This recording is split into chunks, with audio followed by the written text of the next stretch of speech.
1 million citizens, 5 million square kilometers. Rome ruled vast lands, yet fell completely from within. Rome held more legions than any rival in history, yet the end came from within, not outside. 5 separate systemic failures compounded across 3 centuries, each one preventable, none prevented. September 4th, 476 AD, the 16-year-old emperor fell, unable to resist the force against him. These were not acts of fate. They were decisions made by men who knew better, repeatedly. First fatal mistake of 5. Rome's succession system created a structural civil war machine. No hereditary law, no fixed procedure. Any general with enough legions could seize Rome's throne. Marcus Aurelius died in 180 AD, leaving Rome's most stable era to his incompetent son alone. Commodus lasted 12 years before assassination, and his death triggered 17 emperors in 1 century. Each civil war consumed legions,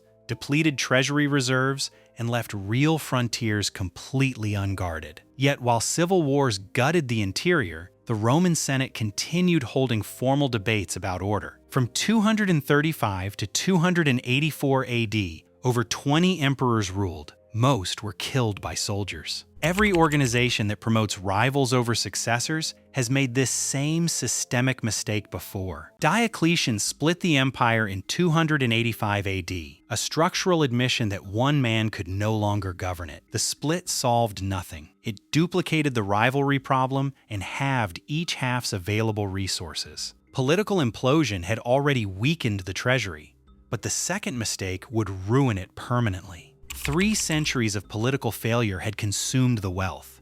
The financial catastrophe was already underway. Second fatal mistake of 5. Rome systematically destroyed its own currency across 200 years. Rome's silver denarius contained 90% pure silver in the 1st century, then 5% by the 3rd. Prices across the empire rose 4,000% in a single generation. An entire middle class erased. Wealthy landowners fled the tax collectors, severing estates into private domains beyond imperial reach. Rome's agriculture died when its enslaved workforce vanished. But the economic collapse no one fully measures. Rome's trade volume contracted over 50% by 400 AD. Aqueduct maintenance collapsed in the West. Infrastructure Rome had built over 7 centuries stopped functioning. The same currency debasement cycle appears in every empire that has spent beyond its productive capacity. By 400 AD, the western provinces could no longer pay for their own defense. The treasury was exhausted. Entire provincial cities, home to tens of thousands, were abandoned without a single warning. An empire that cannot pay its soldiers cannot keep them loyal. The third mistake had already begun. The treasury had collapsed, and the men Rome would hire to replace its soldiers would cost it everything. Third fatal mistake of 5. Rome progressively replaced its citizen soldier corps with contracted foreign forces. Foederati, contracted Germanic tribal units, filled gaps Roman citizens increasingly refused to fill. These units fought under their own leaders, by their own customs. Loyalty to Rome was conditional, not absolute. At Adrianople in 378 AD, the Roman army collapsed. 20,000 soldiers died that afternoon. Adrianople proved Roman infantry, once undefeatable, could not counter mobile Gothic cavalry formations. Yet while Adrianople shocked Rome, the deeper shift was who its generals had become by that century. Stilicho, half Germanic by origin, commanded all Western forces, yet Rome's court labeled him a traitor. Outsourcing core competency, then fearing the specialists, is a pattern every institution eventually repeats. Emperor Honorius executed Stilicho in 408 AD, eliminating the one man holding the western border intact. Within 2 years of Stilicho's death, Visigothic forces entered Rome itself. The city had never fallen before. 410 AD, Rome occupied for the first time in 800 years, its citizens entirely helpless. Military outsourcing had hollowed the legions, but the fourth mistake had left the entire border undefended. Fourth fatal mistake of 5. Rome's frontier system required resources the collapsing economy could not supply. Rome's border stretched 2,500 miles, No empire had ever defended a line so vast. In winter 406 AD, the frozen Rhine let 100,000 tribal fighters cross overnight. Aetius, Rome's final competent field commander, held the frontier together with diminishing forces and no reserves. In 451 AD, Aetius assembled a multi-tribal coalition and stopped the Hunnic advance into Western Europe. But the battle that saved Rome exposed the deeper collapse. Aetius had no Roman soldiers left to fight it with. The western provinces, stripped bare by taxation, could fund neither the frontier wall nor a mobile relief force. Every institution that overextends its footprint without revenue to match has faced this exact structural failure. From 455 to 476 AD, 9 men sat on Rome's throne, and none changed a single thing. No frontier, no treasury, no loyal legions.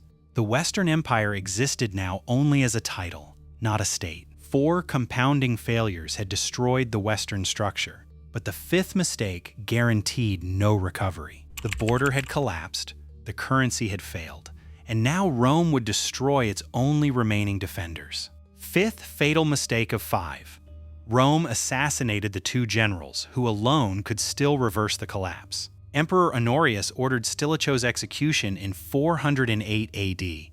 Within months, Gothic forces entered undefended Rome. In 454 AD, Valentine III murdered Aetius, calling it cutting off his right hand.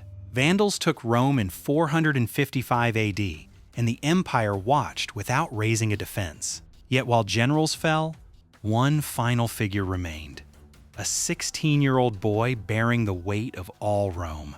On September 4th, 476 AD, Odoacer deposed Romulus and sent Rome's regalia east. Any state that eliminates the specialists it fears, instead of correcting the system, has already made this choice. Rome's Western administration dissolved completely. 70 million people lost the only central governing authority they had known. 5 mistakes, 3 centuries, 1 empire. And the question that has haunted every civilization built since. Rome did not die from one blow. It made 5 compounding decisions that made collapse structurally inevitable. Political chaos, economic ruin, weak defenses, stretched borders, and dead commanders sealed Rome's fate. Historian Alexander Demant counted 210 theories. Rome's fall came from compounding institutional failure. Every empire that ignored these 5 warnings eventually faced the same fate. 5 million square kilometers, 1 million citizens. Now you understand exactly how all of it was lost. Rome's greatest lesson: strength does not guarantee survival. Only the decisions made with that strength do.